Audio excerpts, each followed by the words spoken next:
नमस्कार। जय गुरुदेव। जय गायत्री माँ। पंडित श्री राम शर्मा आचार्य वाङ्मय 32 रामायण की प्रतिशील प्रेरणाएँ स्वाध्याय के क्रम में आज हम पढ़ेंगे पृष्ठ क्रमांक 2.91 संतानोत्पादन की मर्यादा और जिम्मेवारी। कुटुंब बढ़ाना, संतानोत्पादन करना व्यक्तिगत और सामाजिक दोनों ही दृष्टि से असाधारण रूप से भारी उत्तरदायित्व है। इसे वहन करने के लिए अपनी तथा पत्नी की शारीरिक, मानसिक और आर्थिक स्थिति को देखकर ही कदम बढ़ाना चाहिए। देश, काल, समाज की स्थिति को भी देखना चाहिए कि संतान वृद्धि में क्या प्रतिक्रिया होगी और इससे निर्वाह की तथा सुविधा साधनों की कमी को और भी जटिल तो न होना पड़ेगा। शरीरों में रक्त मांस की कमी रहते हुए भी जो उसे अविवेकपूर्वक संतानोत्पादन में नष्ट करते हैं, वे स्वयं भी रोग एवं अकाल मृत्यु के मुंह में जाते हैं और बच्चों को भी अविकसित, अभावग्रस्त रखकर उनके साथ अन्याय करते हैं। यदि संतान करना ही है तो 2 से अधिक नहीं करना चाहिए। राम के 2 पुत्र थे, लक्ष्मण, भरत, शत्रुघ्न ने भी उसी बुद्धिमत्ता का परिचय दिया। वे जानते थे कि अधिक संतान उत्पन्न करने से समुचित स्नेह एवं साधन दे सकने के अभाव में उनका स्तर ऊंचा नहीं उठाया जा सकता। अधिक बच्चे पैदा करने से लंका निवासी असुरों को क्या क्या दुष्कर्म नहीं करने पड़े, यह उन्हें भली भांति विदित था। इसलिए आवश्यक संतान उत्पन्न करने का उन्होंने पहले से ही ध्यान रखा। उन पर समुचित ध्यान भी दिया जा सका और उन्हें सुयोग और सुविकसित भी बनाया जा सका। दशरथ जी के चारों बालक वीर, विनीत, धर्मवृद्धारी और गुण सागर थे। इसलिए रामायण के सराहनीय नायक और अवतारी भगवान कहलाने योग्य हो सके। वीर, विनीत, धर्म वृत्तिधारी, गुण सागर वर बालक चारी। 2 पुत्र सीता जी के हुए, जिनका वेद और पुराणों में लवकुश नाम से गान किया गया है। दोनों समर, विजय, शूर एवं विनम्र गुणों के मंदिर हैं, मानो श्री राम की सुंदर प्रतिबिंब ही हों। 2 सुत सुंदर सीता जाए, लव कुश वेद पुराणन गाए। 2 विजयी विनयी गुण मंदिर, हरि प्रतिबिंब मनहु अति सुंदर। 2 पुत्र सब भाइयों के हुए, सभी रूप, गुण और शील के भंडार थे। दुई सुत सब भ्रातन के रे, भय रूप गुणशील घनेरे। जिन बच्चों की समुचित शिक्षा दीक्षा का प्रबंध नहीं किया जा सकता, जिनके अभिभावक शिशु विकास की क्षमता एवं साधन सामग्री जुटाने में असमर्थ हैं, उनके बच्चे कुपुत्र ही बनेंगे और वे कुपुत्र अपने परिवार का तथा श्रेष्ठ मर्यादा का विनाश करते हैं, जिसका पाप उन अविवेकी अभिभावकों को लगता है जो सामर्थ्य के देखे बिना संतान उत्पन्न करते जाते हैं। करहु प्रबल मारुत चलत, इत उत मेघ बिलाही। जिम कुपुत्र के ओजे, कुल सधर्म नसाही। अस्तु यह सोचना गलत है कि पुत्र हर हालत में कुल का गौरव बढ़ाएंगे और माता पिता को पुण्य और सद्गति देने वाले होंगे। कुपुत्र होने से तो पुत्र न होना अच्छा। यदि बच्चे के भरण पोषण अथवा उन्हें श्रेष्ठ संस्कार देने की अपनी क्षमता न हो तो बच्चे पैदा न करना ही उचित है। इसी तथ्य का समर्थन लक्ष्मण को उपदेश देती हुई माता सुमित्रा करती हैं।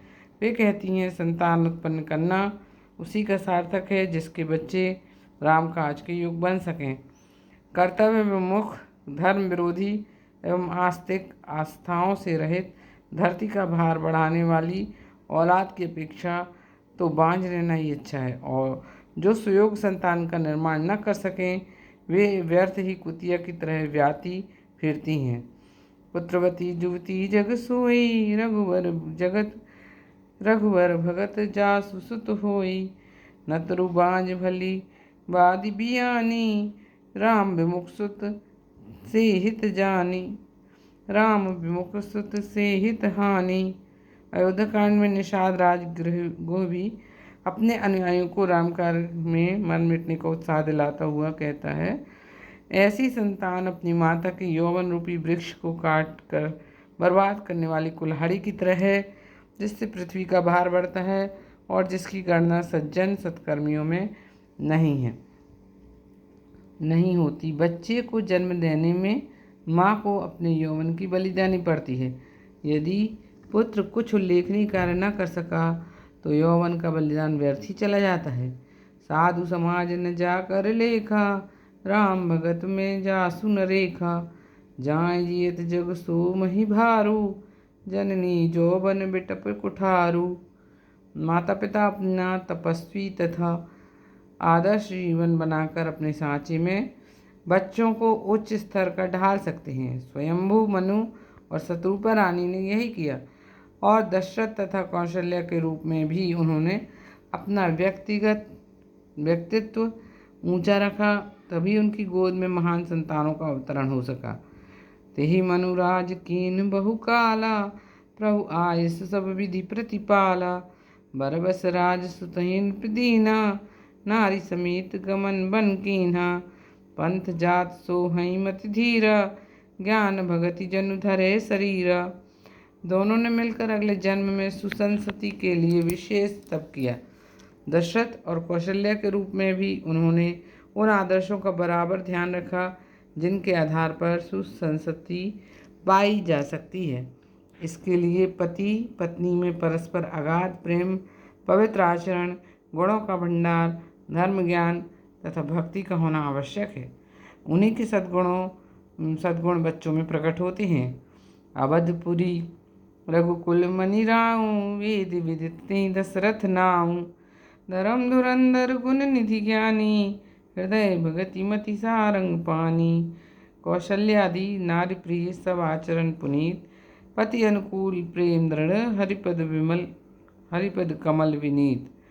सुसंसति का निर्माण करने के कारण कौशल्या की कीर्ति सर्वत्र फैली।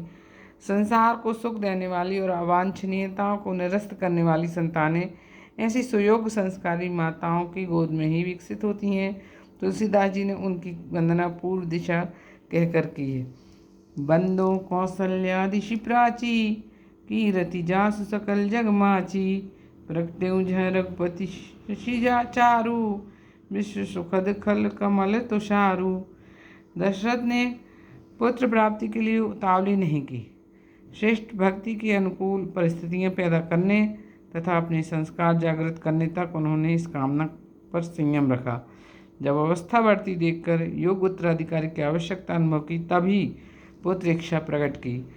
गुरु ग्रह गयऊँ तुरत महिपाला, चरण लागी कर विनय विशाला।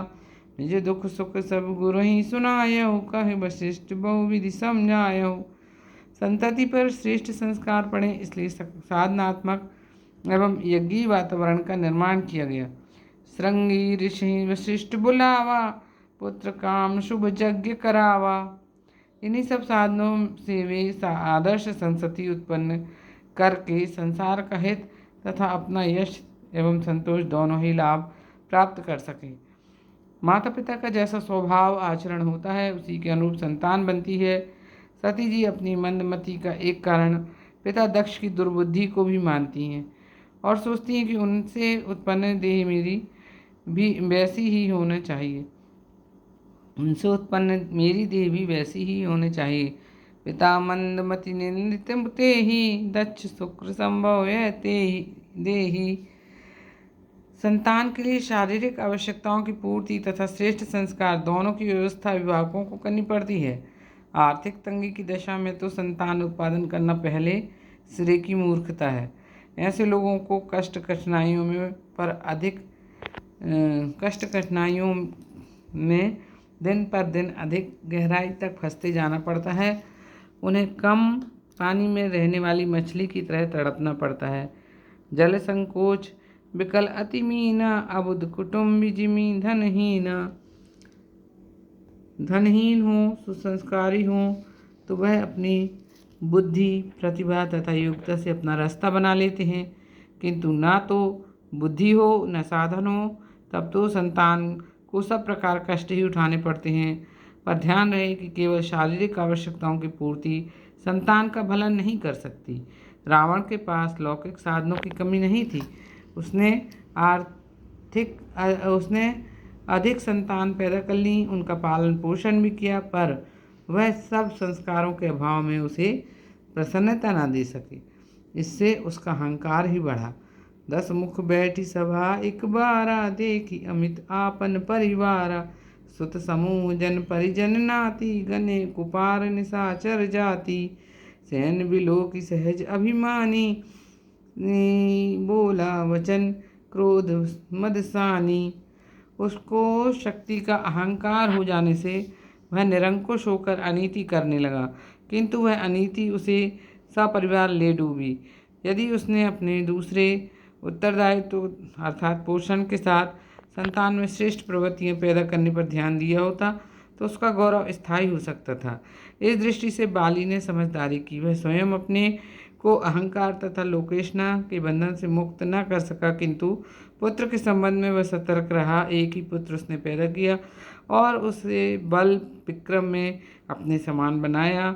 इससे आगे के श्रेष्ठ संस्कार पुत्र में पैदा कर सकने की अपनी असमर्थता को समझकर उसने उसे युग पुरुष की सेवा में सौंप दिया। यह तनय मम सम विनय, बल कल्याण पद प्रभु की लीजिए। गही बाह सुर नर नाह, आपन दास अंगद कीजिए। बाली ने पुत्र को विनय, बल आदि दिया तथा उसे कल्याणप्रद बनाने का उत्तरदायित्व श्री राम पर सौंपकर संतान के प्रति अपना कर्तव्य पूरा किया। अंगद पिता से बल तथा भगवान राम से सुसंस्कार पाकर अद्भुत व्यक्तित्व के धनी बने। रावण जैसे को उसी की भरी सभा में चुनौती देकर राक्षसों का मनोबल तोड़ने में समर्थ हुए। इस प्रकार मानस में विविध प्रकार संतान के प्रति उत्तरदायित्वों एवं मर्यादाओं के निर्वाह के प्रसंगों से प्रेरणा प्राप्त कर अपने उत्तरदायित्वों को समझा जा सकता है। इतिश्री आज के लिए यहीं तक। कल पुनः अगले पृष्ठ पर स्वाध्याय करेंगे। तब तक के लिए नमस्कार। जय गुरुदेव।